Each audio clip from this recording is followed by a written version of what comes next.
Hello everyone. I want to start off with a brief story. So 3 years ago, my dad was working in a factory as a shop foreman, and on this particular day, he was helping one of his employees with a problem he was having with one of his machines. So while he was paying attention to this machine, there was obviously other things going on the floor of the factory behind him. As he was focusing on the machine, one of his employees was operating a forklift and had put it in reverse and knocked my dad over and then ran over his ankle. So when he heard my dad yell, he put it in forward because he had realized he had hit someone or something, and ran it over again. So this was pretty stressful for us, and especially my dad, physically and emotionally. And from there, he was sent to the hospital, and very fortunately was found that he had not broken any bones, but he had suffered some pretty severe nerve and tissue damage. So this was then followed by a pretty long period of rest and just keeping his leg elevated. So after a while, he had grown pretty frustrated with not being able to wiggle his toes or move his foot at all. So he went to go talk to a therapist on when he might be able to start that therapy process. When the therapist had taken a look at his foot, she had noticed that there was a hematoma on the side of the foot, which is a excess pool of blood, just kind of resting on the bottom of his foot. And she noticed that it was kind of discolored and had a smell to it. So she recommended he go see a specialist, and the specialist had found that there was an infection within the hematoma and that a substantial amount of tissue would need to be removed down to the bone through a process known as debriding. So through modern medicine and a new treatment, all of that tissue had actually been grown back, and after that he was able to move on with his therapy process and has made almost a full recovery up to this point. So at the time of the infection, we had it kind of come to our attention that there was a potential for him to lose his leg if the infection had reached the bone in his leg. So with my desire to be a physical therapist in the future, I had kind of done some research and looked at the how amputees use these prosthetics and where the technology is going. So through this, I had kind of determined that there was that my dad actually would not be at any sort of disadvantage by getting an amputation, that he actually probably would have saved some time and been an advantage for getting a prosthetic instead. So if you couldn't tell, I was talking about the future of prosthetic technology and where this is advancing, and how it affects amputees of all different shapes and sizes. So according to the ompcareers.org, the goal of prosthetics is kind of split into two main things. And the first one is to give the amputee a feeling of symmetry and a feeling of comfort, that they're not going to be looked at any differently out in public or stared at. On a less superficial level, it's they're looked at, or the other function is to provide functionality to the arm and allow them to use that limb as if they had never lost their original one in the first place. So just completing their everyday tasks like any of us would.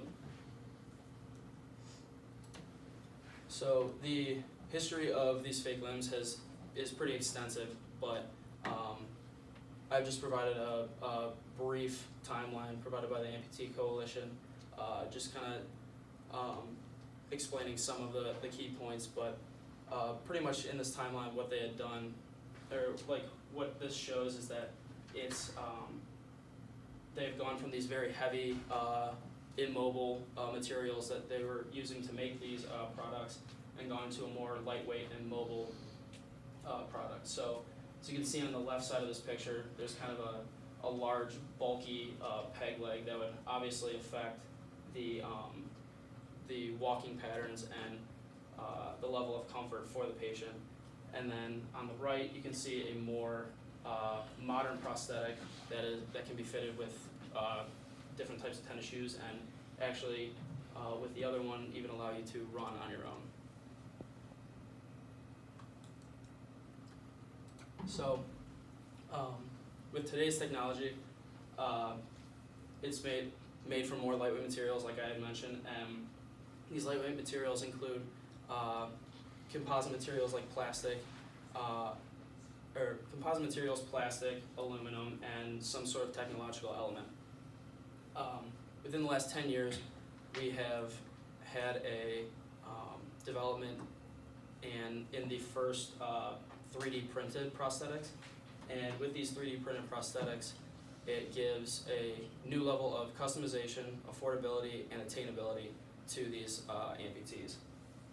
So with that, it allows these amputees to get their prosthetics much easier, much cheaper, and provides them